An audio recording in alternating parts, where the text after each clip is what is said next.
नमस्कार दोस्तों, इस परिवार में मैं शकर पांडे आप सभी भाइयों का रोज की तरह आज भी स्वागत करता हूं। उम्मीद के साथ कि ठीक होंगे, पढ़ाई लिखाई भी बेहतर तरीके से सबकी चल रही होगी। पाषाण काल की हम लोग बात कर रहे हैं और पाषाण काल में पिछली क्लास में तमाम सारी बातें आपको बताया। बहुत सारे लोग कुछ कंफ्यूजन की स्थिति में भी दिखाई दिए। वो कंफ्यूजन की स्थिति उनको इस वजह से है क्योंकि उन्होंने इस प्रकार से पढ़ा है पहले, जहां कहीं भी पढ़ा हो पहले किताब भी पढ़ा होगा तो गाइड फॉर्म वाली किताब पढ़ लिया होगा।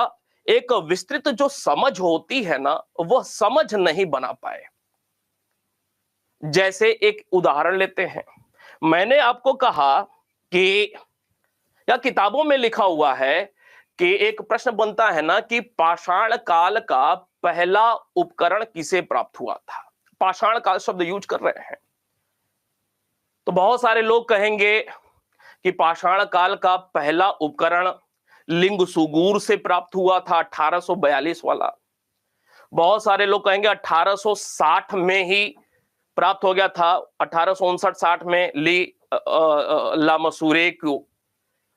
मैं कहूंगा कि नहीं, जब आप अच्छे से पढ़ाई करते हैं ना और शब्द पे ध्यान रखना है, मैं कहूंगा जैसा किताबों में लिखा भी हुआ है कि पाषाण काल का पहला उपकरण जो प्राप्त हुआ था, पाषाण काल शब्द यूज कर रहा हूं फिलहाल अभी, तो वह रॉबर्ट ब्रूसफुट को ही प्राप्त हुआ था 1863 में।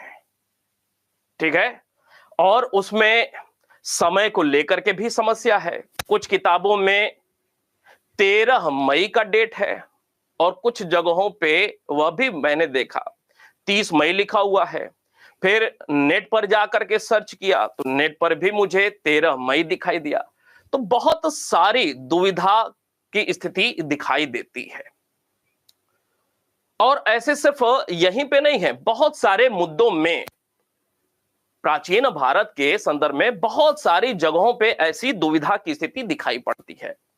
और जब आप एक वृहत पैमाने पर अध्ययन करते हैं ना, तो ये सारी दुविधाएं अपने आप से क्लियर होती जाती हैं, स्पष्ट होती जाती हैं।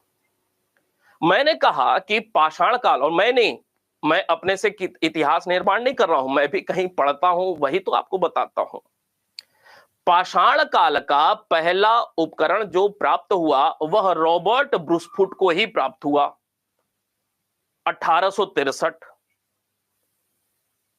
उसके पहले 1842, 1853 जॉन इवांस, फिर 1856 ला मसूरिये को ही, 1859-60 अगेन ला मसूरिये को ही।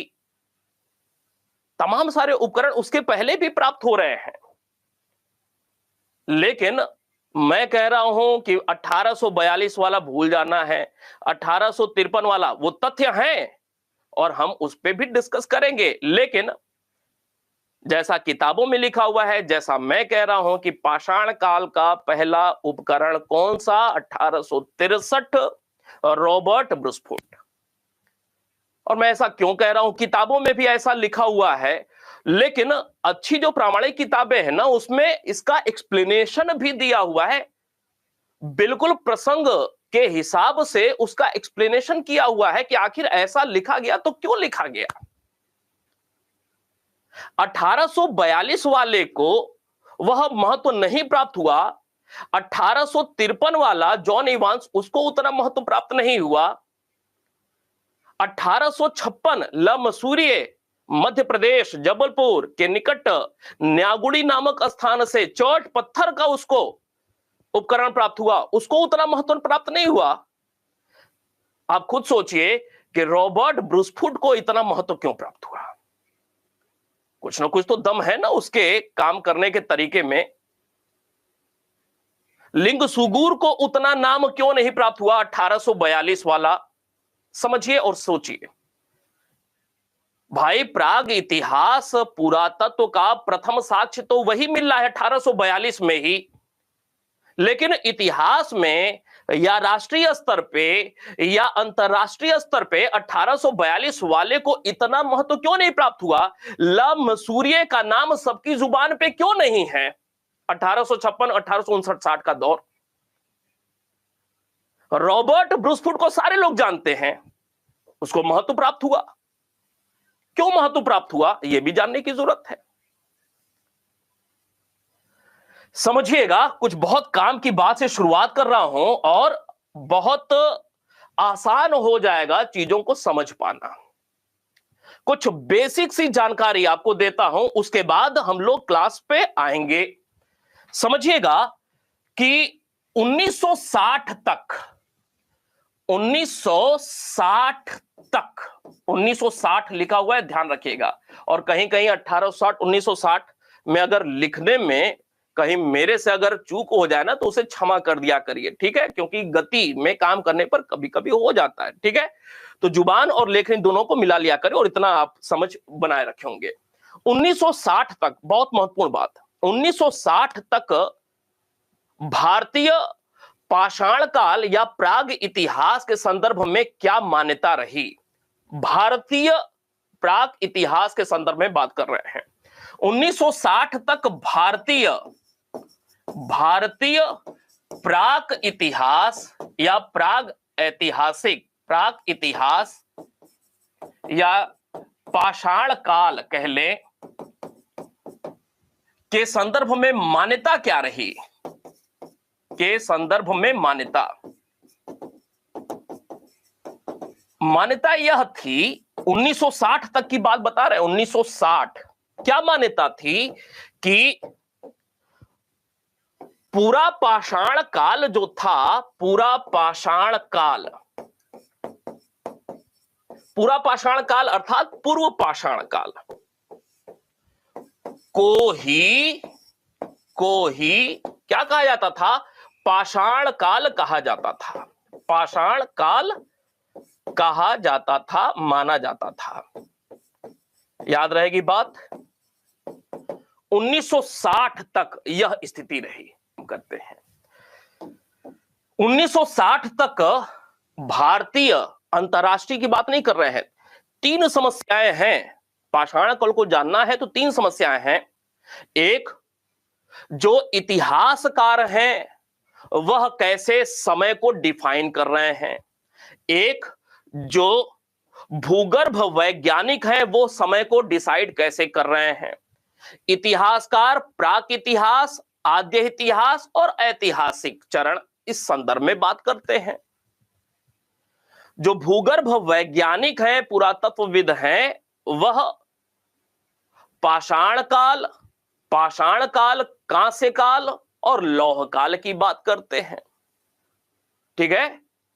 और जो एक तीसरी समस्या है वह यह कालक्रम के निर्धारण को लेकर के। हमने 1776 में 18वीं सदी के लास्ट में पीएफ सुहम का नाम सुना था नहीं, जिसने कोपेनहेगन संग्रहालय की सामग्री के आधार पर 3 भागों में वर्गीकरण किया था और उसी को आधार बना करके कुछ किताबों में 1836 लिखा हुआ है, कुछ जगहों पे 1816 लिखा हुआ है। सीजे टॉमसन, उन्होंने उसी वर्गीकरण को सबके सामने प्रस्तुत किया। डेनमार्क के ही रहने वाले थे। इसके बाद हमने देखा हुआ था एडवर्ड लॉटरेट का नाम। 1870 के दशक में उन्होंने क्या किया, ये जो पूरा पाषाण काल था उसको 3 भागों में बांट दिया था। उसके ठीक पहले, लॉटरेट के पहले, हमने देखा प्री हिस्टोरिक टाइम्स किताब लिखी गई। 1863-65 का दौर, 65 एग्जैक्ट है, जॉन लुबाक के द्वारा प्री हिस्टोरिक टाइम्स। और उसमें 2 भागों में प्राक इतिहास को बांटा जा रहा है। पहला पूरा पाषाण, नव पाषाण, नहीं 1865 का दौर, पूरा पाषाण और नव पाषाण, पूरा पाषाण और नव पाषाण। 1865 पूरा पाषाण और नव पाषाण, इसका मतलब कि अभी न तो मध्य पूरा पाषाण काल का उद्भव हुआ है, इस शब्दावली का प्रयोग किया जा रहा है 1865 तक की बात अगर करें तो, उच्च पूरा पाषाण और नव पाषाण, क्लियर है ना बात। जॉन लुबाक प्री हिस्टोरिक टाइम्स, वो प्री हिस्टोरिक टाइम्स है, अंतरराष्ट्रीय स्तर पे काल निर्धारण के संदर्भ में किताब लिखी गई है, भारत के संदर्भ में नहीं। उसमें पूरा पाषाण और नव पाषाण, यही तो विभाजन है ना। इसका मतलब यह है कि 1865-70 के दशक तक मध्य पूरा पाषाण काल, ध्यान से सुनिएगा समझिएगा, उच्च पूरा पाषाण काल, मध्य पाषाण काल, इन तीन का कहीं नामो निशान ही नहीं है, अभी ये शब्द गढ़े ही नहीं गए। क्यों भाई, बात स्पष्ट है। प्री हिस्टोरिक टाइम्स जॉन लुबाक दो भागों में, पूरा पाषाण और नव पाषाण, और हमें पता है कि पूरा पाषाण काल को भी तीन भाग में बांटा जाता है, निम्न पूरा पाषाण काल, मध्य पूरा पाषाण काल, उच्च पूरा पाषाण काल। ये तीनों विभाजन अभी गायब है, 1865-70 के दशक की बात।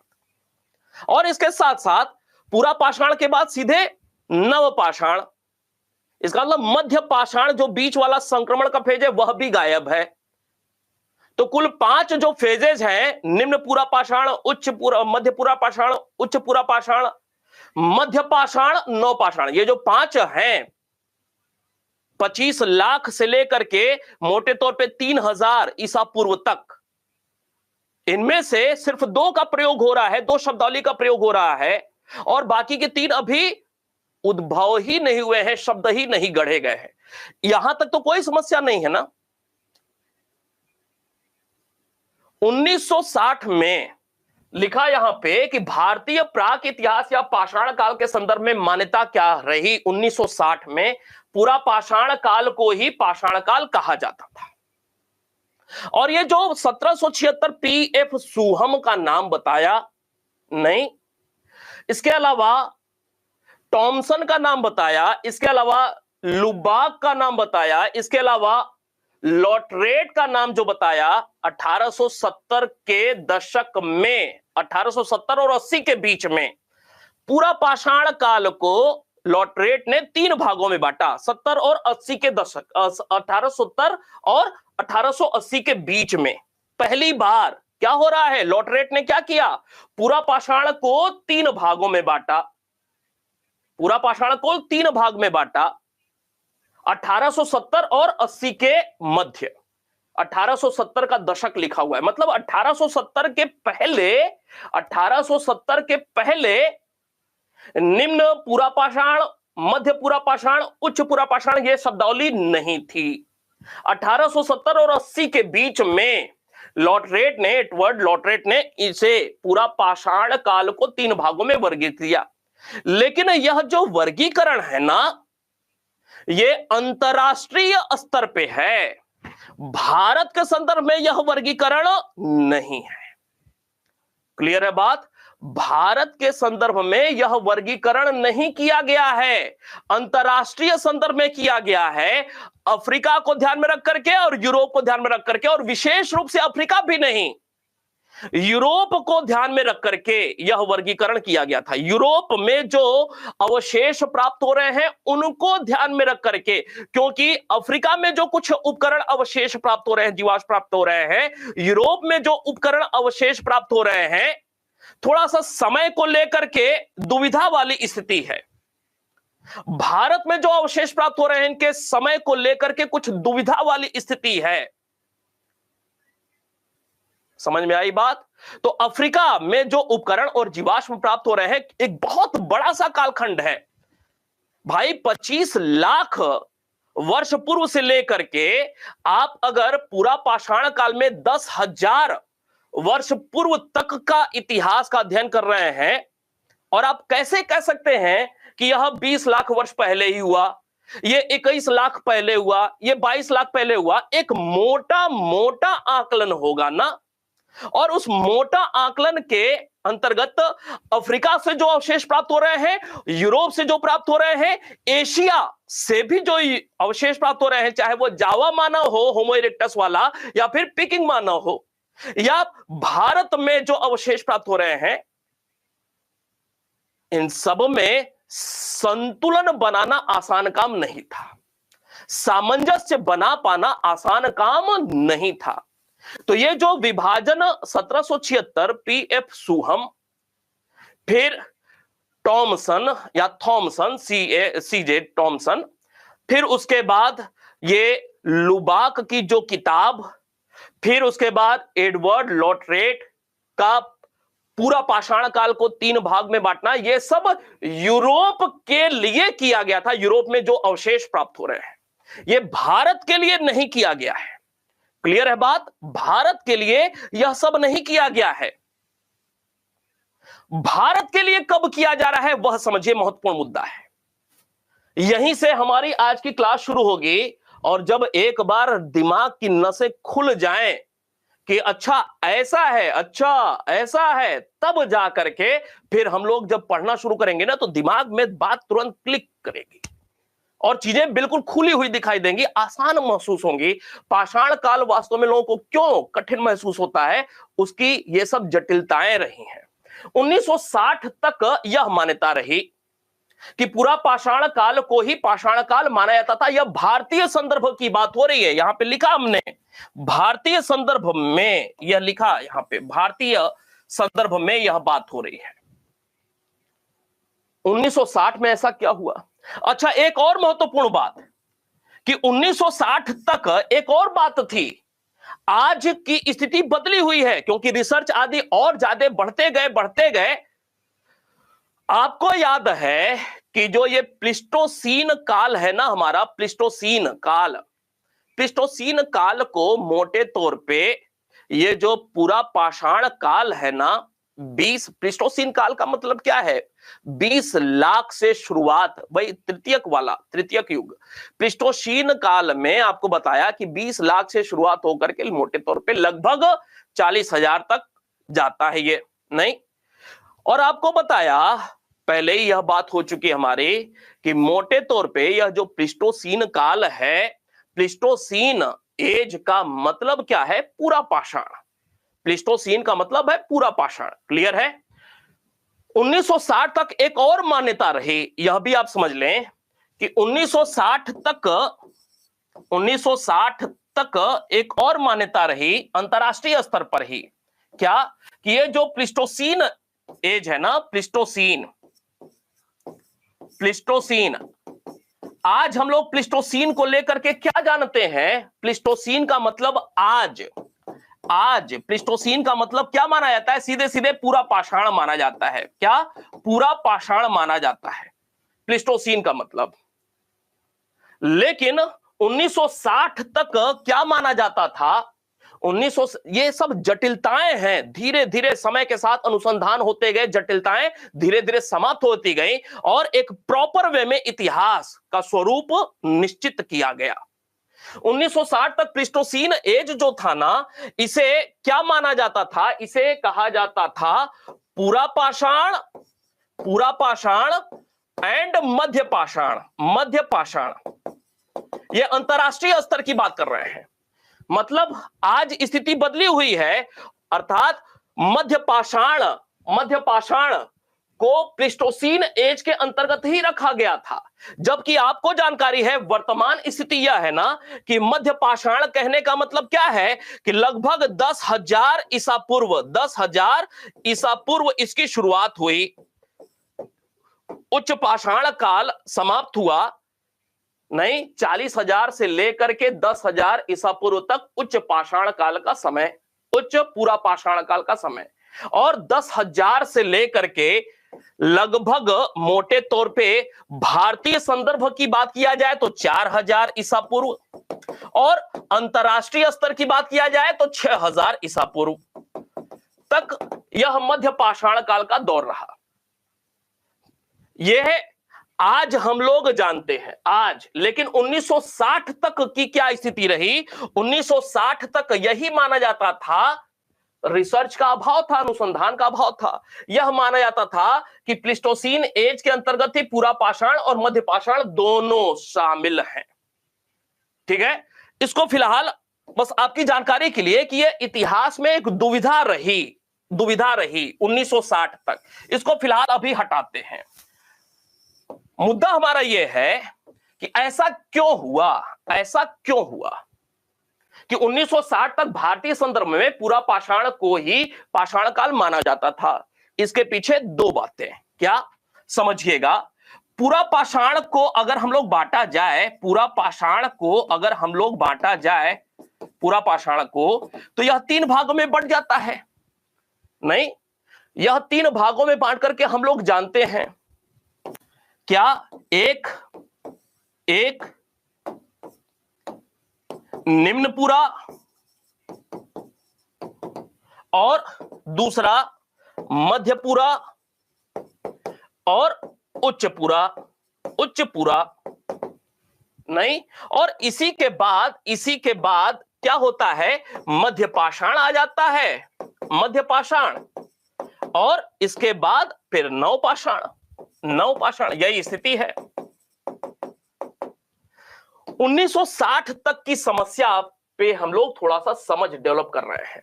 1960 तक की स्थिति क्या थी कि निम्न पूरा पाषाण काल की जानकारी हो चुकी है। निम्न पूरा पाषाण काल के संदर्भ में साक्ष्य प्रस्तुत हो चुके हैं। निम्न पूरा पाषाण काल मोटे तौर पे 25 लाख वर्ष पूर्व से लेकर के 1 लाख वर्ष पूर्व तक का इतिहास हम लोग इसके अंतर्गत पढ़ते हैं।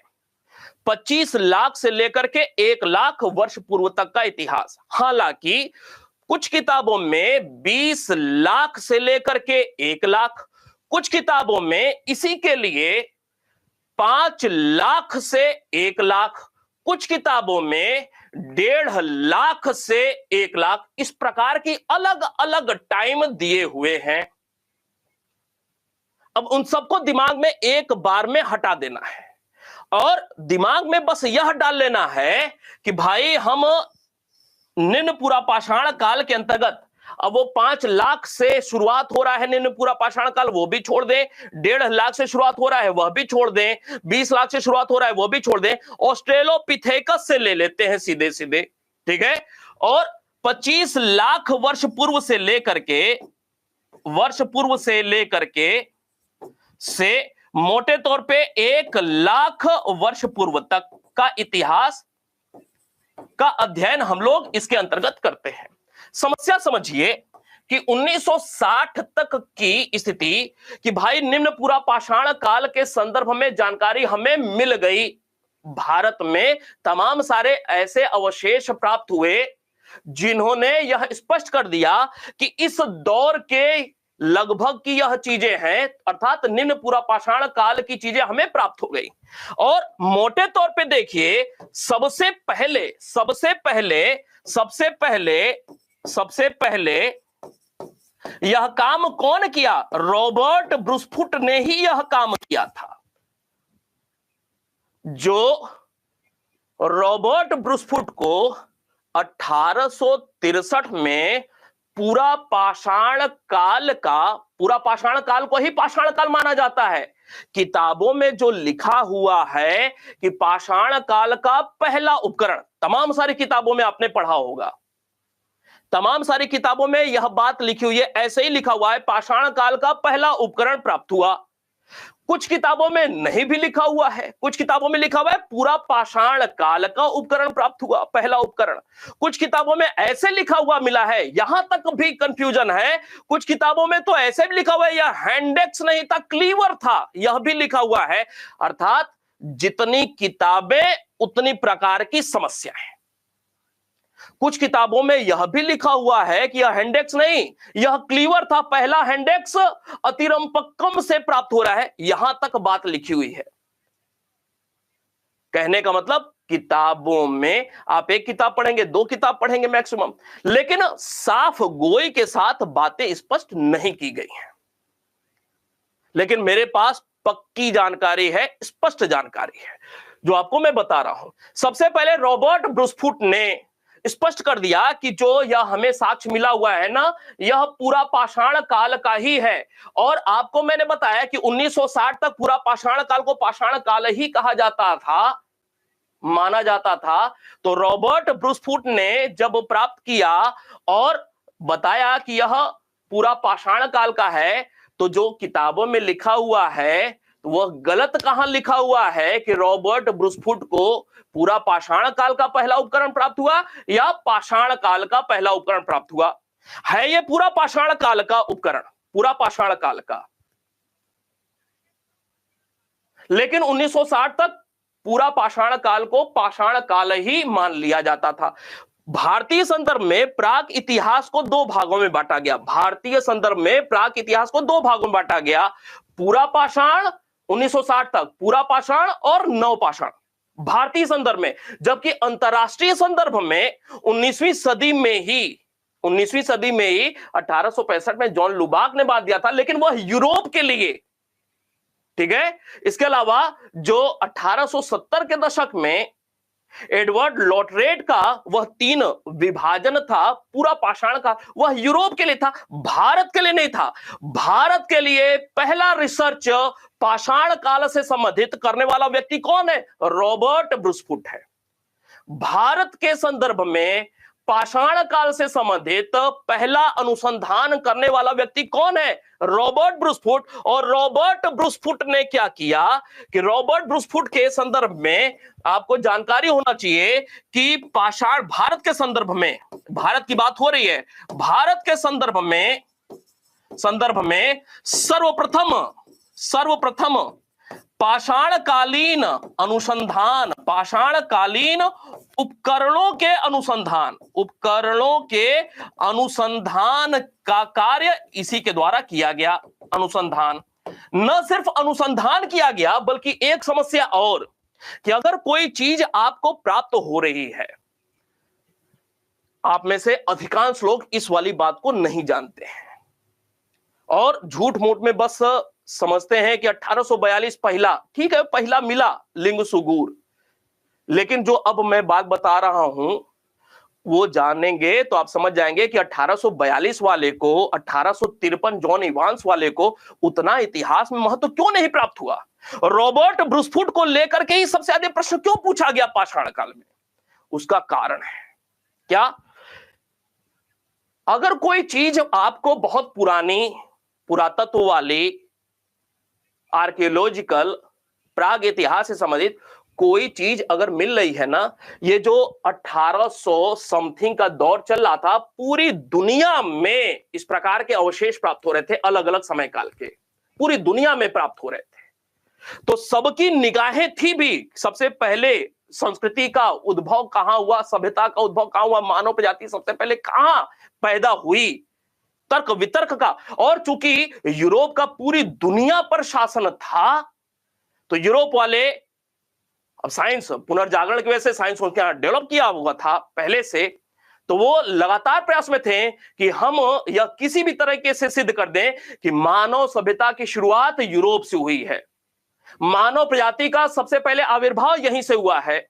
और उन्होंने अफ्रीका को दरकिनार करके फ्रांस और जर्मनी से जो अवशेष प्राप्त हुए उसके आधार पर यह सिद्ध भी कर दिया था एक समय यूरोप के लोगों ने कि मानव प्रजाति की शुरुआत यूरोप से ही हुई। उन्होंने यह सिद्ध कर दिया कि जो पहला उपकरण प्राप्त हो रहा है मानव प्रजाति से संबंधित, वह यूरोप से ही प्राप्त हो रहा है। लेकिन दुर्भाग्यवश कुछ ही समय बीता नहीं कि जावा से, इंडोनेशिया जावा द्वीप, और उसके कुछ ही समय बाद, कुछ वर्षों के बाद बीजिंग से डॉक्टर साहब को मिल गया अवशेष। नहीं, जावा होमो इरेक्टस प्रजाति के ही रहे, जावा और पीकिंग। जैसे ही यह अवशेष मिले, लेकिन ये कब मिल रहे हैं? ये 1800 समथिंग में नहीं, 1900 समथिंग में, 1929 1935 का दौर था, काफी बाद में मिल रहे हैं। और जैसे ही यह मिले तो फिर यूरोप वासियों की बोलती बंद, यूरोप के जो विद्वान थे उनकी बोलती बंद। उनको लगा कि एशिया जावा और पीकिंग, एक ही प्रकार की यहां से उपकरण प्राप्त हुए, एक ही प्रकार के, दूरी बहुत है, पीकिंग और जावा में दूरी बहुत है, लेकिन एक ही प्रकार के उपकरण प्राप्त हो रहे हैं। यूरोपवासियों की बोलती बंद। अब कुछ समय के लिए यह लिखा जाने लगा कि मानव की आद्य जन्मस्थली या सभ्यता की शुरुआत, मानव प्रजाति की शुरुआत जावा से पीकिंग मानव, जावा मानव या पीकिंग मानव के रूप में, होमो इरेक्टस के रूप में हुआ। लेकिन कुछ समय के बाद रिसर्च और आगे बढ़ा और बातें बदलती रहीं। अंततः यह मान लिया गया यूरोपवासियों के द्वारा, अंततः यह मान लिया गया कि अफ्रीका ही आद्य जन्मस्थली है, अफ्रीका ही आद्य जन्मस्थली है। लेकिन जब रॉबर्ट ब्रूसफुट को प्राप्त हुआ, रॉबर्ट ब्रूसफुट को 1863 में प्राप्त हुआ और रॉबर्ट ब्रूसफुट ने अनुसंधान भी किया, उस पर रिसर्च का काम भी किया और रॉबर्ट ब्रूसफुट ने उसको सूचीबद्ध भी कर दिया। अंतरराष्ट्रीय जो मंच होता है उसको सूचीबद्ध भी करा दिया कि हमें यह मिला है और यह इतने समय काल पुराना है, सूचीबद्ध करा दिया। यह जो सूचीबद्ध कराया ना, सूचीबद्ध कराना, जो भी उपकरण मिल रहे हैं वह सूचीबद्ध कराना, यह बहुत महत्वपूर्ण शब्द है। भाई आप पढ़ रहे हैं तो किसी न किसी संस्था में नॉमिनेट होंगे ना, और अगर नॉमिनेट नहीं है, ऐसे ही पढ़ रहे हैं, घर पर ही पढ़ रहे हैं, तो आपका जो भी ज्ञान आदि है, ठीक वैसे ही जैसे एकलव्य को वो महत्ता नहीं प्राप्त हुई, जबकि संस्थान से जुड़ा हुआ था अर्जुन, उसको महत्ता प्राप्त हुई।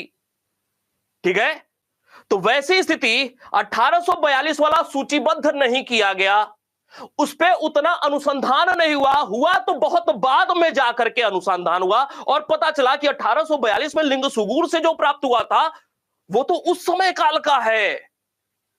1853 में जो जॉन इवांस को प्राप्त हुआ, ये बाद में पता चला जब रिसर्च हुआ, प्राप्त हुआ 1853 में ही।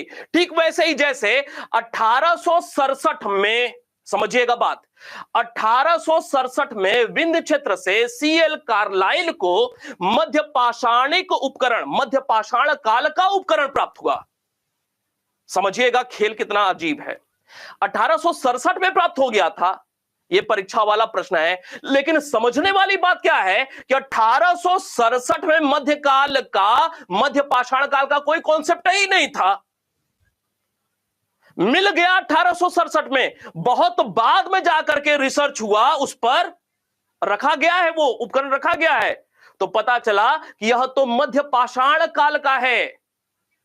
ठीक है, उसको सूचीबद्ध बाद में कराया गया। तो सूचीबद्ध जब तक नहीं कराया जाएगा तब तक आपकी खोज का कोई महत्व नहीं है। जब तक अंतरराष्ट्रीय मंच पर आप रखेंगे नहीं इस चीज को, तब तक कोई महत्व नहीं मिलेगा कि 1842 में लिंगसुगुर से मिला था क्या। महत्व मिलेगा भी कब, जब बात आगे काफी समय बढ़ जाएगी, कुछ रिसर्च होगा, तब पता चलेगा अच्छा 1842 में जो मिला हुआ था वो तो इस समय काल का है। 1867 में जो सीएल कार्लाइल को मिला था उस समय तो हम नहीं समझ पाए, 1870 में कुछ मिला हमें, लेकिन 20, 30, 40 वर्ष बाद रिसर्च हो रहा है, तब पता चला अच्छा ये तो मध्य पाषाण काल का है। 1867 में तो मध्य पाषाण काल का, मध्य पाषाण, मध्य पूरा पाषाण नहीं, मध्य पाषाण, मध्य पाषाण काल का भी कोई कॉन्सेप्ट नहीं था किसी को। समझ में आ रही है बात? तो आपको बताना चाह रहा था कि रॉबर्ट ब्रूसफुट को जो पूरा पाषाण काल का पहला हैंडेक्स उपकरण प्राप्त हुआ, किताबों में जो लिखा हुआ होता है कि पाषाण काल का यह पहला उपकरण प्राप्त हुआ, वह बिल्कुल सही लिखा हुआ है। क्यों? क्योंकि 1863 में उसे प्राप्त हो रहा है, उसने कुछ समय के बाद अनुसंधान भी किया, उस पर सूचीबद्ध भी कर दिया उसे कि हमें मिला हुआ है, तो उसको महत्व प्राप्त हुआ, लोगों का ध्यान उस पर बरबस गया। क्लियर है बात यहां तक? और तो और न सिर्फ उपकरणों का अनुसंधान कर रहा है, उसे सूचीबद्ध करा रहा है रॉबर्ट ब्रूसफुट, बल्कि इसके साथ एक और काम कर रहा है। क्या? पिछली क्लास में आपको बताया था कि रॉबर्ट ब्रूसफुट को क्या क्या प्राप्त हुआ? लगभग 4,400 के आसपास तो स्थल, गांव में खोज हो रहा है। 400 के आसपास तो इसको पुरातात्विक स्थल प्राप्त हुए, 400 के आसपास। और जो उपकरण प्राप्त हुए, उपकरण, वह लगभग 4,000 के लगभग इसको पाषाण उपकरण प्राप्त हुए थे। किसको? रॉबर्ट ब्रूसफुट को। रॉबर्ट ब्रूसफुट को लगभग 4,000 की संख्या में उपकरण प्राप्त हुए थे, जबकि लगभग 400 के आसपास इसने स्थलों की खोज की थी कि यह प्राक ऐतिहासिक स्थल है, पाषाणकालीन स्थल है। और जो ये 4,000 के लगभग उसे पाषाण उपकरण प्राप्त हुए, जीवाश्म आदि कुछ जो भी प्राप्त हुआ, एक प्रश्न और, कहां पे रखा गया है आज? तो यह आज चेन्नई संग्रहालय में सुरक्षित है। कहां पे? चेन्नई संग्रहालय में सुरक्षित है। चेन्नई संग्रहालय को बेच दिया था उसने कुछ पैसे में, ठीक है, चेन्नई संग्रहालय में है।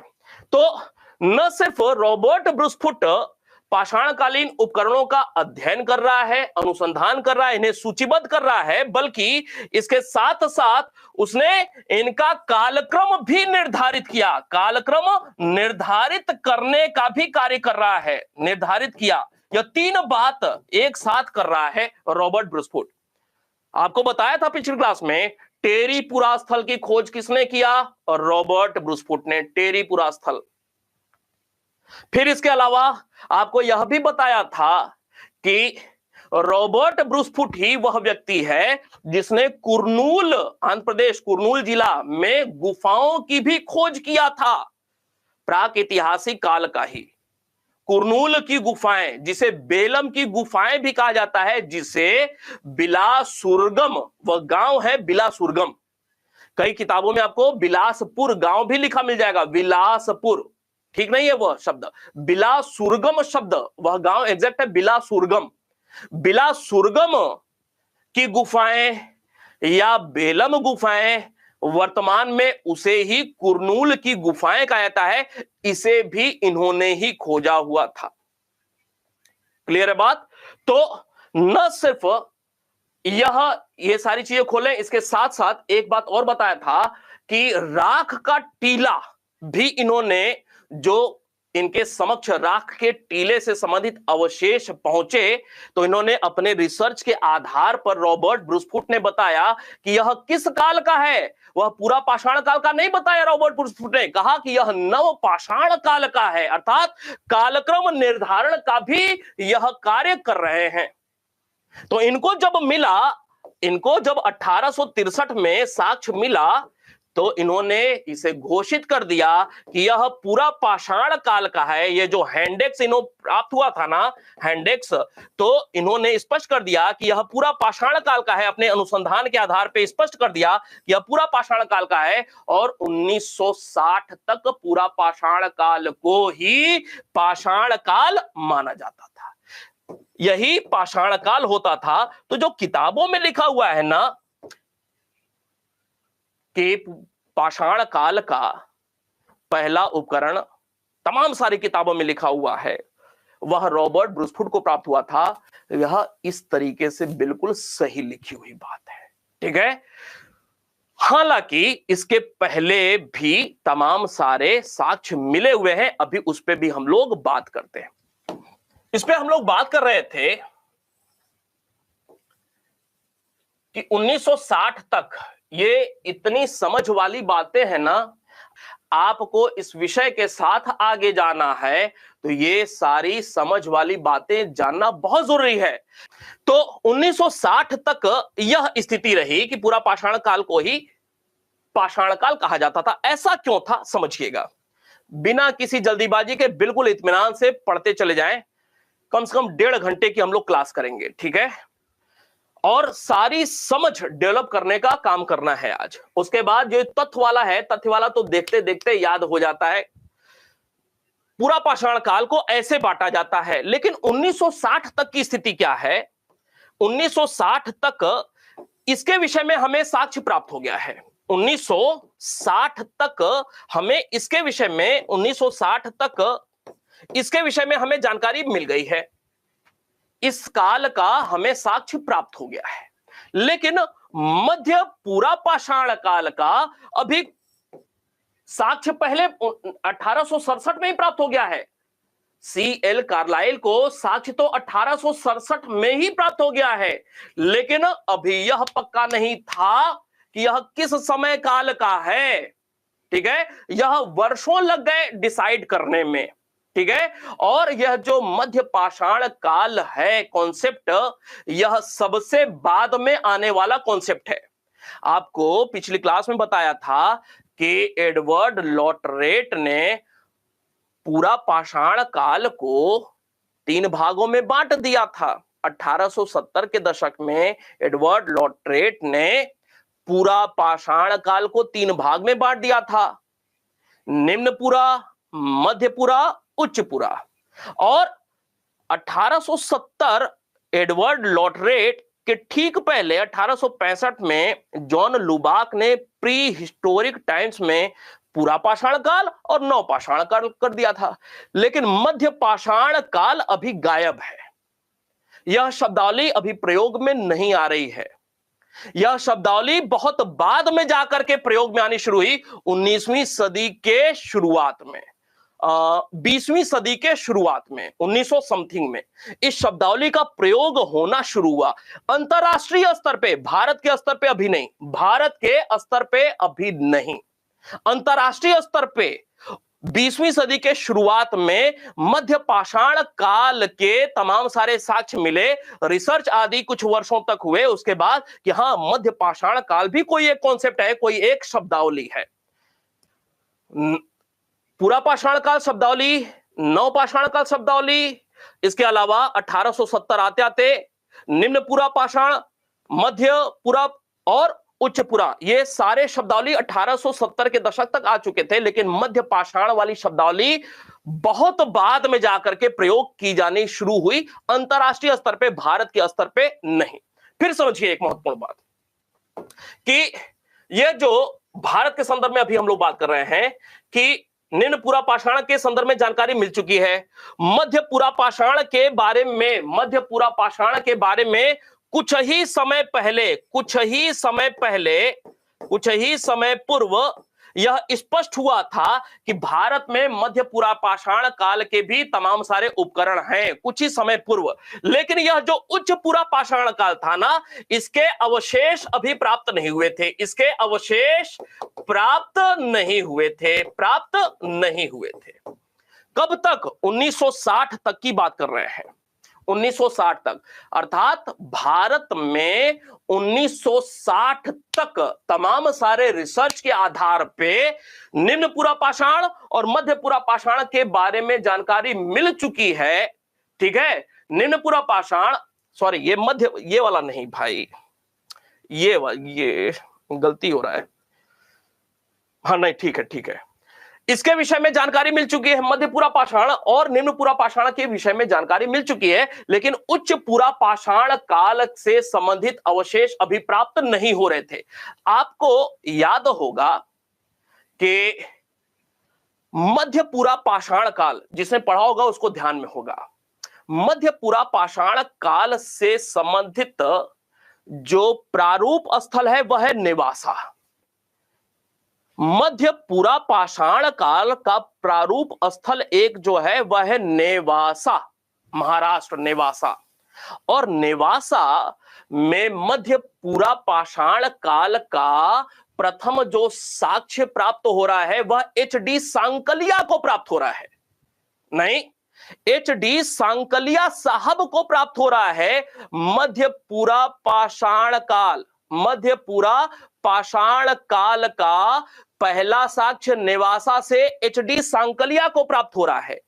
और एच.डी. सांकलिया का समय काल क्या है? 1908 में पैदा हुए थे और 1989 में मर गए। 1908 में पैदा हुए थे एच डी सांकलिया, 1989 में मर गए, अर्थात 1908 से 1989 के बीच में ही मध्य पूरा पाषाण काल वाला नेवासा वह उन्होंने खोजा होगा। वह दौर कब था? वह दौर 1960 के कुछ ही पहले था। तो 1960 के कुछ ही समय पहले भारत में मध्य पूरा पाषाण काल के विषय में जानकारी मिल गई, लेकिन उच्च पूरा पाषाण काल के विषय में जानकारी अभी तक प्राप्त नहीं हुई थी। 1960 तक, 1960 के ठीक पहले तक।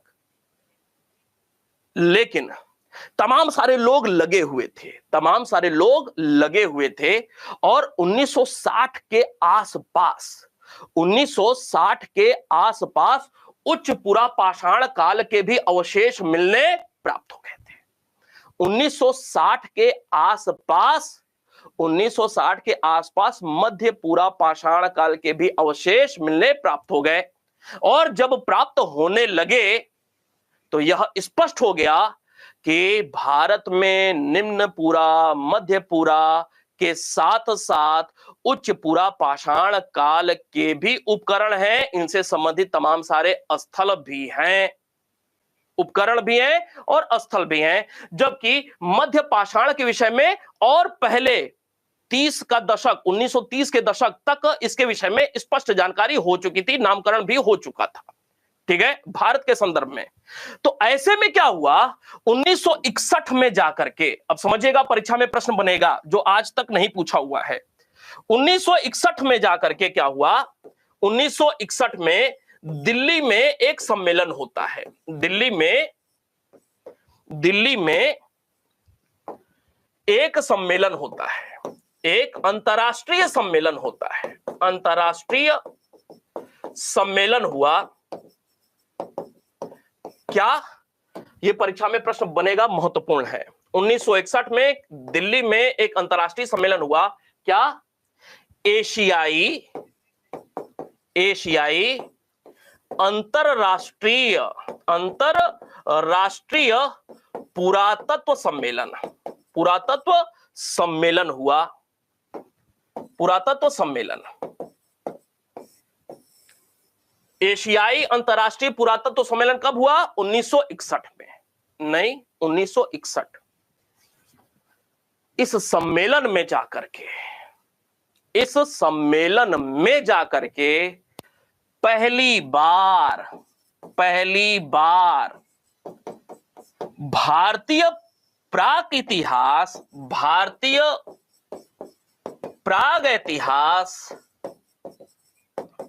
या पाषाण काल का स्पष्ट वर्गीकरण किया गया। काल का स्पष्ट वर्गीकरण किया गया। स्पष्ट वर्गीकरण कब जाकर के? 1961 में अंतर्राष्ट्रीय एशियाई पुरातत्व सम्मेलन में पहली बार जाकर के भारतीय प्राग इतिहास का, पाषाण काल का स्पष्ट वर्गीकरण किया गया। भारत का, भारतीय पुरातत्व के संदर्भ में 1961 क्या किया गया? किया यह गया क्योंकि अब उच्च पूरा पाषाण काल के भी उपकरण प्राप्त हो चुके थे, ठीक है। 1960 के लगभग उच्च पूरा पाषाण काल के उपकरण मिलने लगे, तो अब किया गया क्या? पूरा पाषाण और पूरा पाषाण काल के अंतर्गत 3 विभाजन किया गया, निम्न, मध्य और उच्च पूरा पाषाण। इसके साथ साथ यह पहली बार वर्गीकरण 1961 में हो रहा है। पहली बार भारतीय पुरातत्व के संदर्भ में, भारतीय प्राग इतिहास के संदर्भ में पहली बार इस प्रकार का वर्गीकरण कब? 1961 में, जबकि अंतरराष्ट्रीय या यूरोप के लिए यह वर्गीकरण आपको पता है, अगर यहीं पे हम लोग बात करें कि यूरोप के लिए यह वर्गीकरण सबसे पहले कब, यूरोप के लिए यह वर्गीकरण सबसे पहले कब किया गया? आपको याद होगा 1870 के दशक में लॉर्ड रेड का नाम याद होगा। एडवर्ड लॉटरेट ने किया था, लेकिन वह यूरोप के संदर्भ में था, भारत के संदर्भ में नहीं। भारत के संदर्भ में जाकर के 1961 इस सम्मेलन में, और यह सम्मेलन कब हो रहा है, कहां पे हो रहा है, यह महत्वपूर्ण है परीक्षा के दृष्टिकोण से।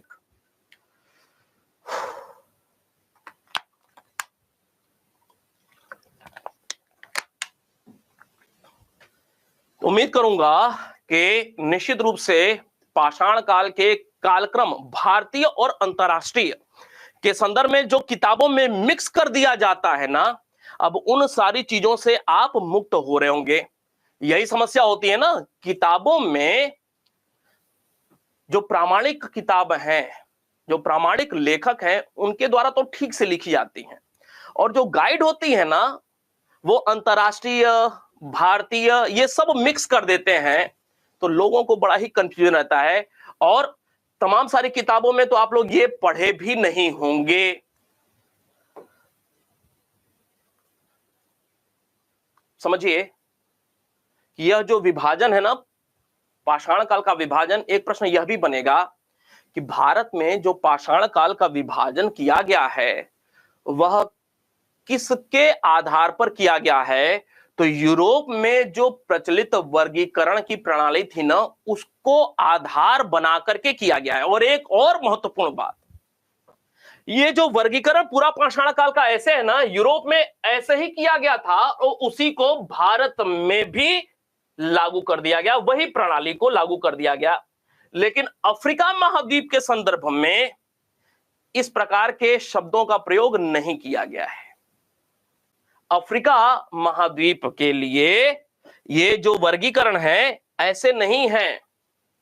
क्या है, इसको अलग शब्द प्रयोग किया गया है। अफ्रीका महाद्वीप के संदर्भ में इसको कहा गया है, या तो वर्गीकरण भारत और यूरोप के लिए हो गया, लेकिन अफ्रीका की अगर बात किया जाए तो यह शब्द अफ्रीका के प्राग इतिहास के संदर्भ में इस प्रकार के शब्दों का प्रयोग नहीं किया गया है। वहां के संदर्भ में किस प्रकार के, निम्न को कहा गया है पूर्व, पूर्व पूरा पाषाण। अफ्रीका के संदर्भ में मध्य को मध्य ही रहने दिया है, और उच्च को उत्तर शब्द का प्रयोग किया गया है, लेटर शब्द का प्रयोग किया गया है। अर्थात आप कई बार किताबों में देखते होंगे कि निम्न भी यूज किया है, पूर्व भी यूज किया है, और तमाम सारे लोगों को यह भी नहीं पता होता है अलग अलग क्यों प्रयोग किया जा रहा है। यूरोप में यह शब्द प्रयोग किया गया, निम्न, मध्य, उच्च, लोअर, मिडल और अपर, लोअर, मिडल और अपर शब्द का प्रयोग किया गया यूरोप में, और वही चीज भारत में। लेकिन अफ्रीका के संदर्भ में पूर्व शब्द का प्रयोग किया गया, प्री, ठीक है, मध्य, मिड, उत्तर, लेटर शब्द का प्रयोग किया गया। अब निश्चित रूप से आप समझ गए होंगे कि निम्न, मध्य और उच्च, और पूर्व, मध्य और उत्तर शब्द का प्रयोग किनके किनके संदर्भ में किया गया है। बात को आगे ले चलेंगे। यह बातें हो गई, ये आपको समझाने के लिए बातें थी, ठीक है, कि जो किताबों में लिखा हुआ है और जो मैंने आपको बताया कि पाषाण काल का पहला उपकरण रॉबर्ट ब्रूसफुट को प्राप्त हुआ था, कैसे वह सही है। हालांकि वह पूरा पाषाण काल का उपकरण है, पहला हैंडेक्स उपकरण है, लेकिन पूरा पाषाण काल को पाषाण काल ही माना जाता था 1960 तक भारतीय संदर्भ में। यही कारण है कि किताबों में ऐसे लिखा हुआ मिलता है। बात को आगे ले चलते हैं। आपको यह जानकारी है कि ये जो रॉबर्ट ब्रूसफुट है, रॉबर्ट ब्रूसफुट, अब कुछ दूसरी बातें। रॉबर्ट ब्रूसफुट के संदर्भ में पिछली क्लास में तमाम सारी बातें आपको बताया, बहुत काम की। रॉबर्ट ब्रूसफुट को भारतीय प्राग इतिहास का जनक कहा जाता है। नहीं, प्राग इतिहास का जनक कहा जाता है। प्रिमरोज को 1842 लिंग सुगुर को नहीं कहा गया, जबकि पहला 1842 में मिल गया था ना उपकरण।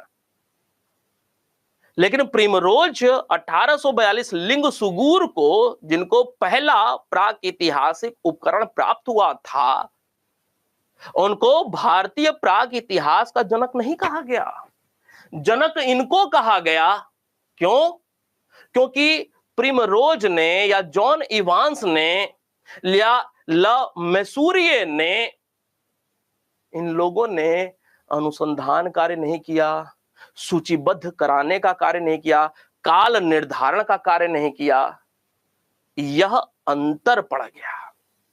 इन्होंने व्यवस्थित क्रमबद्ध अध्ययन की शुरुआत की, काल निर्धारण करने का कार्य किया, अनुसंधान किया, काल क्रम निर्धारित कर रहे हैं, सूचीबद्ध करा रहे हैं। यही कारण है कि इन्हें भारतीय प्राक इतिहास का जनक कहा जाता है। भारतीय पुरातत्व अनुसंधान की शुरुआत इन्होंने ही की। भारतीय पुरातत्व को नृतत्व शास्त्रीय रूप प्रदान करने का कार्य, शब्द को सुनिएगा, भारतीय पुरातत्व को एंथ्रोपोलॉजिकल बात कर रहे हैं, नृतत्व शास्त्रीय रूप प्रदान करने का कार्य किसने किया? उपकरण को मानव के साथ कि यह वाला उपकरण है और इस प्रकार के मानव के द्वारा उपयोग किया जाता था, मतलब उपकरण और जो जिसके द्वारा यूज किया जा रहा है अनुसंधान के आधार पे। ठीक है, नृतत्व शास्त्रीय रूप भारतीय पुरातत्व को इन्होंने ही दिया। आपको बताया शॉर्ट में 5 मिनट में, एक बार रिवाइज। 1851 में भारतीय भूवैज्ञानिक सर्वेक्षण की स्थापना हुई। 1851। 1858 में रॉबर्ट ब्रूसफुट की एंट्री भारतीय भूवैज्ञानिक सर्वेक्षण में। वो कहानी आपको बता दिया, 4 लोगों वाली, एक निपट गए थे तो इनकी एंट्री होती सहायक के रूप में। 1858 में भारतीय पुरातत्व भूवैज्ञानिक सर्वेक्षण में इनकी एंट्री होती है, GSI। 1861 में भारतीय पुरातत्व सर्वेक्षण की स्थापना होती है, ASI की। नहीं, आपको यह भी बताया कि 1863 में पूरा पाषाण काल का पहला हैंडेक्स इन्हीं को प्राप्त हुआ और 1960 तक पूरा पाषाण काल को ही पाषाण काल कहा जाता था। ठीक है, तो पाषाण काल का पहला उपकरण इनके नाम चला गया। हालांकि इनके पहले उपकरण प्राप्त हो रहे हैं, अभी उस पे आएंगे। इसके अलावा आपको यह भी बताया था कि 1887 में यह भारतीय भूवैज्ञानिक सर्वेक्षण के अध्यक्ष बनते हैं और 1891 तक अध्यक्ष रहते हैं। नहीं, 1912 में इनकी मृत्यु हो गई और कलकत्ता में मृत्यु हुई। तमिलनाडु के अरकाट के होली ट्रिनिटी चर्च में इनकी समाधि है, स्मारक है। एक किताब भी इन्होंने लिखा जिसका नाम क्या है, बताया हुआ है, बहुत महत्वपूर्ण है, pre historic and proto historic antiquities of India, इनकी किताब का नाम है। इन्होंने भारत के संदर्भ में तमाम सारे अपने रिसर्च के थे, स्पेशली भारत के संदर्भ में, इसीलिए भारतीय प्राक इतिहास का जनक इन्हें कहा जाता है। जबकि अन्य जो नाम बताए, चाहे वो सुहम हो, टॉमसन हो या फिर लुबाक हो, चाहे लॉट्रेट हो, ये लोग अंतरराष्ट्रीय या यूरोप के संदर्भ में काम कर रहे हैं। तो 1863 तक यह बात हो गई। लगे हाथ 1863 सितंबर का महीना, रॉबर्ट ब्रूसफुट के एक सहयोगी विलियम किंग अतिरमपक्कम और बदमदुरई का क्षेत्र पीछे से पहुंच जाते हैं। सूचना मिली, यह भी गाड़ी लेकर के पहुंच गए। ठीक है, रॉबर्ट ब्रूसफुट, और वहां से उपकरण ढेर सारे मिलते हैं। पल्लवरम से हैंडेक्स प्राप्त हुआ रॉबर्ट ब्रूसफुट को मई का महीना 1863, एक हैंडेक्स प्राप्त हुआ। अब ये हैंडेक्स क्या होता है, क्लियर क्या होता है, ये अगली क्लास में उस पर हम लोग चर्चा करेंगे। जो भी उपकरण है उस पर भी हम लोग चर्चा करेंगे। बारी बारी से बिल्कुल गहन समझ आपकी बने, यह मेरी जिम्मेदारी है, नैतिक जिम्मेदारी है। तो आपका काम है सिर्फ समझना, सुनना, देखना, और सारी की सारी चीजें जितना आप सोचते हैं ना उससे कहीं और ज्यादा, क्योंकि आपके दायरे और मेरे दायरे में अंतर है। तो आप जितना सोचते हैं ना उससे बढ़ करके दुगुना कम से कम मैं आपको जानकारी उपलब्ध कराऊंगा, कराने वाला हूं। कोई भी टॉपिक हो, ये तो पाषाण काल, अब जीवन भर के लिए मेरी आवाज आपके कान में गूंजती रहेगी कि सर ने ऐसे ऐसे बताया हुआ था। और एक बार जब वृहत पैमाने पर किसी चीज को आप समझ लेते हैं तो निश्चित रूप से वह लंबे समय के लिए होता है। फिर वहां से उपकरणों की खेप मिलती है, अतिरम पक्कम, फिर बदमदुरई, वही 63-64 का दौर है। फिर पल्लवरम वापस आते हैं, पल्लवरम, ठीक है, और वापस आते हैं कुछ और, फिर कुछ खुदाई संबंधित कार्य कराते हैं, तो पल्लवरम में दोबारा से जब काम करते हैं तो कुछ और उपकरण इन्हें प्राप्त होते हैं रॉबर्ट ब्रूसफुट को। तो ये रॉबर्ट ब्रूसफुट वाली बातें हुई। रॉबर्ट ब्रूसफुट के पहले, रॉबर्ट ब्रूसफुट, ये सारी बातें तो आप समझ गए हैं। रॉबर्ट ब्रूसफुट के पहले मतलब 1863, ये पैमाना मान लिया हम लोग, 1863 के पहले जाएंगे और 1863 के बाद जाएंगे। ये हो गए भारतीय प्राक इतिहास के जनक।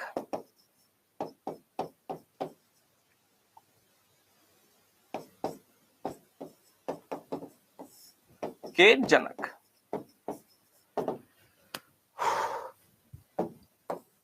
पहले क्या हुआ? सबसे पहले, अब ये तथ्य हैं जो कि आपको परीक्षा के लिए याद रखना है, ठीक है। अब समझ वाली तमाम सारी बातें आपको बताया, अब कुछ तथ्यों पे आते हैं जो कि परीक्षा के लिए आपको याद रखना है। पहले में चलते हैं। सबसे पहले 1842 का दौर आता है। 1842 में प्राक इतिहास का प्रथम उपकरण प्राप्त होता है। लेकिन यह सूचीबद्ध नहीं है, यह कालक्रम निर्धारण नहीं है, इसे वो महत्व प्राप्त नहीं हुआ। ये रॉबर्ट ब्रूसफुट को ही महत्व प्राप्त हो रहा है। क्यों? अभी उस पर भी हम लोग बात करेंगे। इन्हीं को सबसे पहले इतना महत्व क्यों प्राप्त हुआ। इनको जो हैंडेक्स मिला हुआ था ना, ये हूबहू वैसा था जैसे फ्रांस में एबिवेली, नाम सुना है ना, एबिवेली प्रकार का हस्तकुठार, एबिवेली, एशुलियन, ये सब नाम आपने सुना होगा। अगली क्लास में इस पे बात करेंगे। एबिवेल एक जगह है, वहां से जैसा हस्तकुठार प्राप्त हुआ था ना, हैंडेक्स प्राप्त हुआ था, हूबहू वो वाला हैंडेक्स, हूबहू वैसा ही रॉबर्ट ब्रूसफुट को प्राप्त हुआ था। तो जैसे ही 1873 में वियना में अंतरराष्ट्रीय प्रदर्शनी में इसको रखा ना इन्होंने, लोगों की आंख फट गई कि अरे, जो फ्रांस में मिला हुआ था हूबहू वही चीज लेकर के आ गया ब्रूसफुट तो। और फ्रांस वाला जो था वो 1847 में मिला हुआ था, इनसे थोड़ा सा पहले, 15 साल पहले। 1863 में इनको मिला, और फ्रांस वाला जो मिला हैंडेक्स 1847 में मिला, लगभग 15 वर्ष पहले। और फ्रांस वाला जो हैंडेक्स प्राप्त हुआ था ना, वो जो रिसर्च हुआ वहां पे, वो पता चला कि ये तो होमो इरेक्टस, इस प्रकार के होमो इरेक्टस मानव प्रजाति इस प्रकार के हैंडेक्स का प्रयोग करता था। तो भारत में हूबहू वैसा ही हैंडेक्स जो इनको प्राप्त हुआ, तो एक तुलना किया गया, दोनों हैंडेक्सों की तुलना की गई, सामंजस्य बैठाया गया। उसके बाद जो कंक्लूजन निकाला गया कि भाई रॉबर्ट ब्रूसफुट को जो ये हैंडेक्स प्राप्त हुआ है ना, ये हूबहू वही फ्रांस एबेवेल स्थान से जो होमो इरेक्टस प्रजाति कभी यूज किया करता था, जो वो वाला मिला हुआ है, वही वाला भारत में इनको मिल गया। इसका मतलब कि भारत में होमो इरेक्टस मानव प्रजाति के साक्ष्य मौजूद हैं। ये मानव प्रजाति पे हम लोग चले गए, मतलब कि मानव प्रजाति के अंतर्गत भारत में होमो इरेक्टस के साक्ष्य हैं। होमो इरेक्टस का समय काल अब आपको याद रखना है, कब से कब बताया था। होमो इरेक्टस के संदर्भ में आपको यह भी बताया था कि बोरी से भी साक्ष्य मिल गया और लगभग 14 लाख वर्ष पूर्व जा रहा है। तो यूरोप के लोगों की, चूंकि भारत को गुलाम बना करके रखा हुआ था और तमाम सारे ऐसे देशों में गुलामी की स्थिति, अब गुलाम वाले क्षेत्र से कुछ इस प्रकार की चीजें, सभ्यता और संस्कृति संबंधी चीजें मिल रही हैं और यह पता चल रहा है कि यूरोप से पहले के ये लोग पुराने लोग हैं और यूरोपवासी अपने उपनिवेशों में श्वेत नस्ल पर भार का कॉन्सेप्ट दे रहे थे कि गॉड ने हमें पृथ्वी पर सबसे पहले भेजा कि जो काले टाइप के लोग हैं ना, उनको हम लोग सभ्य बनाए। तो इनका जो श्वेत नस्ल पर भार वाला कॉन्सेप्ट था ना यूरोपियंस का, वो तो फेल होता दिखाई दे रहा है, क्योंकि उनसे पहले हम लोग सभ्य हैं, उनसे पहले हम लोगों ने कल्चर डेवलप कर लिया हुआ है, हमारे बाद यूरोप में कल्चर का डेवलप हो रहा है। तो उनके कान खड़े हो गए थे। ठीक है, फिलहाल तो 1842 में प्राक इतिहास का प्रथम उपकरण प्राप्त हुआ। तथ्य है कुछ, इसमें ध्यान देते हैं। किसे प्राप्त हुआ? प्रिमरोज को प्राप्त हुआ। किसको? प्रिमरोज को। कहां से प्राप्त हुआ? लिंगसुगूर, कर्नाटक लिंगसुगूर से प्राप्त हुआ। नहीं, 1800 कब की बात है? 42 की बात है। फिर 1853 में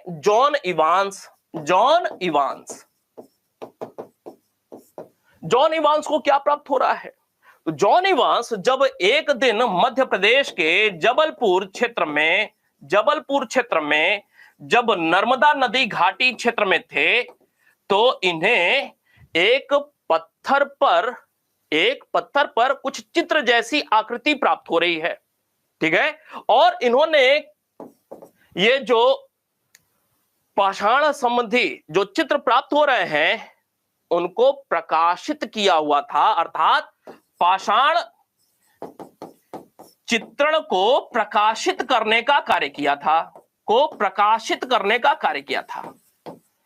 तो एक चीज और निकल करके आ गई आगामी परीक्षा के लिए कि पाषाण काल से संबंधित सबसे पहले किसी तथ्य को प्रकाशित करने वाला, पब्लिश करने वाला व्यक्ति कौन? यह नहीं है, प्रिमरोज नहीं है। प्रकाशित सबसे पहले कौन कर रहा है? John Evans. एक नए प्रकार का प्रश्न।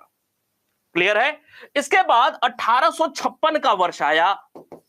1856 में मध्य प्रदेश के वही नर्मदा वाले क्षेत्र में ही न्यागुडी नामक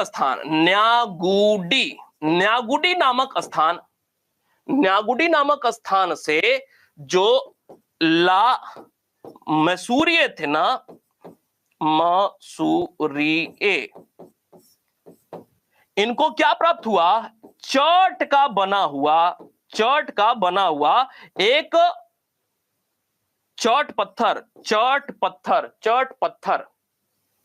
जबकि पूरा पाषाण काल में अधिकांश जो उपकरण प्रयोग होते थे वह क्वार्टजाइट पत्थर के प्रयोग होते थे, स्फटिक पत्थर के प्रयोग होते थे, जो चिट्टलपेट जिला के पल्लवरम गांव से रॉबर्ट ब्रूसफुट को पूरा पाषाण काल का पहला उपकरण प्राप्त हुआ था, हैंडेक्स, वह भी स्फटिक का था, अर्थात क्वार्टजाइट पत्थर का था। ठीक है, तो यहां पे चर्ट पत्थर का बना हुआ एक तीर प्राप्त हो रहा है। तीर कैसा होता है? तीर ऐसे होता है ना, तीर ऐसे होता है, लेकिन यह पूरा तीर नहीं प्राप्त हो रहा है। क्या चीज प्राप्त हो रहा है? इसका ये वाला हिस्सा है ना, ये ऐसे पत्थर का बना हुआ इस आकार का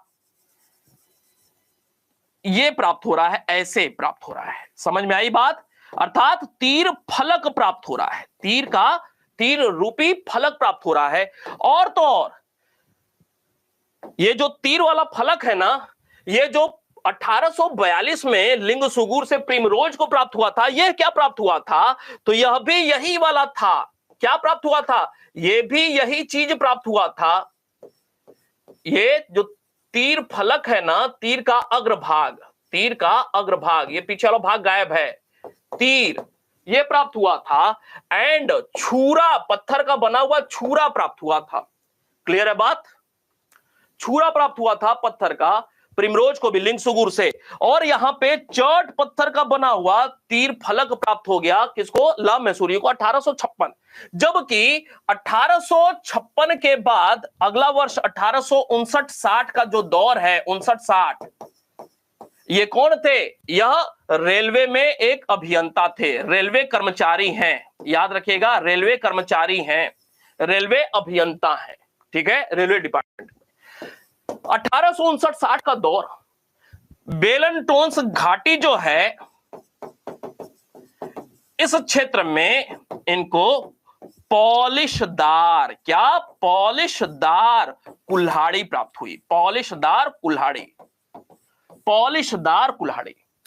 और याद रखें कि कोई भी पाषाण उपकरण जिन पर पॉलिश किया गया हो, चमकाया गया हो, रगड़ रगड़ करके चमकाया गया हो, पॉलिश किया गया हो, वो पॉलिशदार कोई भी ऐसे पाषाण उपकरण नव पाषाण काल से संबंधित है, नव पाषाण काल से संबंधित है। तो नव पाषाण काल से संबंधित प्रथम साक्ष्य जो प्राप्त हो रहा है वह 1859-60 के दौर में ला मैसूरिये को ही प्राप्त हो रहा है। किसको? ला मैसूरिये को ही प्राप्त हो रहा है ये वाला। एक बात और, 1863 में पूरा पाषाण काल से संबंधित प्रथम साक्ष्य रॉबर्ट ब्रूसफुट को प्राप्त हुआ। ठीक है, कोई समस्या नहीं है। 1863 में रॉबर्ट ब्रूसफुट को पूरा पाषाण काल का पहला पाषाण उपकरण प्राप्त हुआ था। जबकि 1860 आते आते, मतलब 3 वर्ष पहले ही, रॉबर्ट ब्रूसफुट 1863 के 3 वर्ष पहले ही 1859-60 का दौर चल रहा है और ला मैसूरिये को पॉलिशदार कुल्हाड़ी प्राप्त हो गई नवपाषाण काल से संबंधित। अब ये बाद में पता चलेगा कि ये नवपाषाण काल का है कि कब का है, ये बाद में पता चलेगा। लेकिन जब पता चला तो एक तथ्य निकल करके आया, क्या? कि भारत में जो पहला पाषाण उपकरण प्राप्त हुआ उसे किस काल से संबंधित माना जा सकता है? पूरा पाषाण काल से या मध्य पाषाण काल से या नव पाषाण काल से? तो आपका उत्तर क्या होगा? जबकि आप इस बात को समझते हैं, जानते हैं कि पूरा पाषाण काल का पहला उपकरण रॉबर्ट ब्रूसफुट को प्राप्त हो रहा है 1863 में। जबकि आपको पता है कि ये मध्य पाषाण से संबंधित पहला उपकरण C.L. कार्लाइल, अभी आपको पता नहीं है, अभी मैं बताऊंगा, आगे ही आएगा। C.L. कार्लाइल को प्राप्त हुआ विंध्य क्षेत्र से, कब? 1867 में। लेकिन नवपाषाण काल वाला उपकरण हमें पहले ही प्राप्त हो गया। किसको प्राप्त हो गया? मैसूरिये को। कब? तो 1860 आते आते इसे प्राप्त हो गया। प्रश्न ये कि जो हमें पहला उपकरण जो प्राप्त हो रहा है, पहले, सबसे पहले जो प्राप्त हुआ 1860 में ही तो प्राप्त हुआ, 63 के पहले ही प्राप्त हो गया, और यह नवपाषाण काल का है। अर्थात हमें जो उपकरण प्राप्त हुआ पाषाण काल का पहला, वह किस काल से संबंधित माना जाता है? उत्तर होगा नवपाषाण काल से संबंधित, क्योंकि 1863 के पहले 1860 तक नवपाषाण काल के उपकरण की जानकारी मिल चुकी है। और भले ही 1860 में न पता चल रहा हो, कुछ समय बाद पता चल रहा हो कि यह नवपाषाण काल से संबंधित है, हालांकि उसके पहले वर्गीकरण हो चुका है, लेकिन महत्वपूर्ण बात यह है कि भारत में जो पाषाण काल का उपकरण प्राप्त हुआ, वह पहला उपकरण पूरा पाषाण का नहीं, मध्य पाषाण का नहीं, नव पाषाण काल का उपकरण है।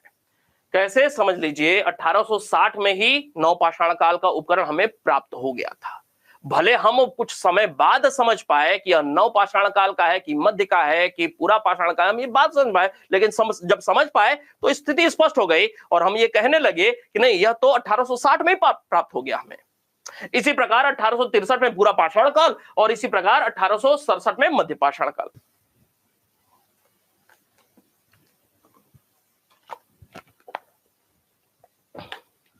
अभी इसको इतने पे रोक लेते हैं, यहां से फिर हम लोग कल आगे बढ़ेंगे। कल हम लोग यहां से आगे बात को ले चलेंगे।